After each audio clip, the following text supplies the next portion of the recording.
You're invited to your friend's birthday party, and she decides to spend it at a restaurant that's a bit on the pricey side.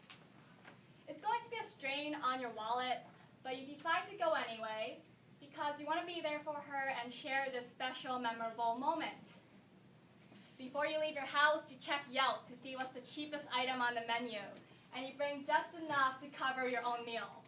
Then at the restaurant, you tell the waiter, "I'll have this please, and just a glass of water. Thank you very much." Figure after tax and tip, you'll probably only pay around $25 or so.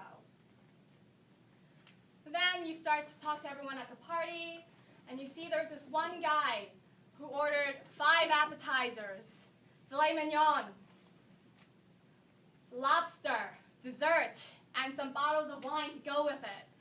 Lo and behold, at the end of the night, that same person who wined and dined like a king suggests splitting the bill evenly to make it easier for everybody and to also make it so that the birthday girl won't have to pay for her portion of the meal. After splitting that $350 bill among the 7 of you, you find out you got to pay $50, which is twice the amount that you originally thought, which is $25.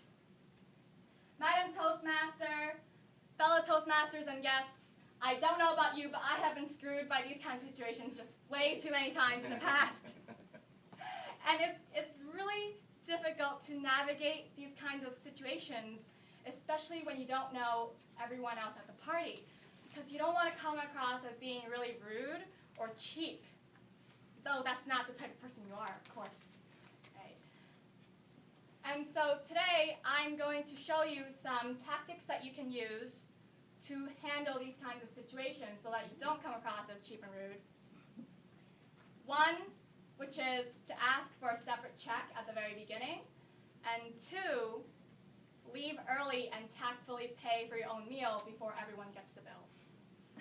Allow me to expatiate on these 2 tactics. Number 1, asking for the check separately at the beginning. I highly recommend saying this loudly and clearly so that everybody can hear. This is good because someone in the group will hear you and know what your intentions are before the end of the night.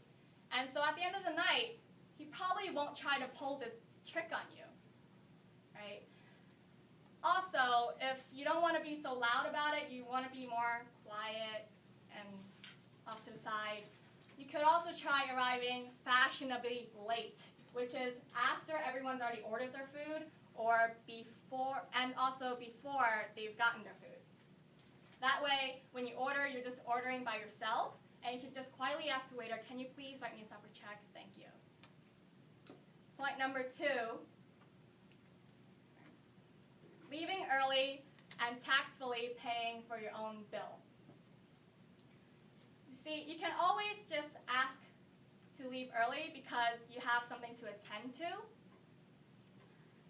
and then you pay just enough for your own meal, pay the tax and the tip, and you leave.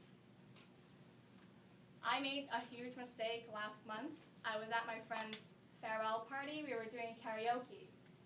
And I didn't know how much the bill would be because it's not food, it's just singing by the hour, right?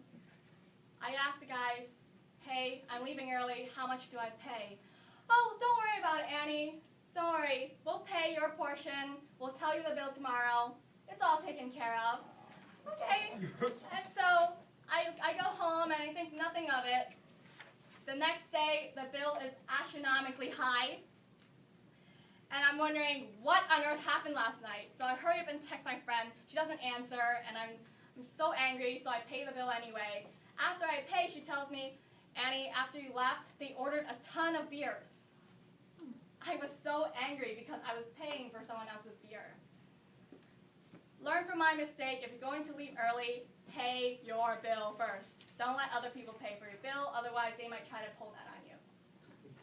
I'm not trying to say that other people have ill intentions. Not at all. Sometimes they don't mean it. They're just not aware of the financial situations of the people around them, right?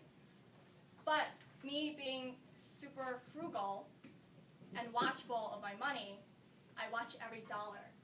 And I don't want to pay for someone else's meal.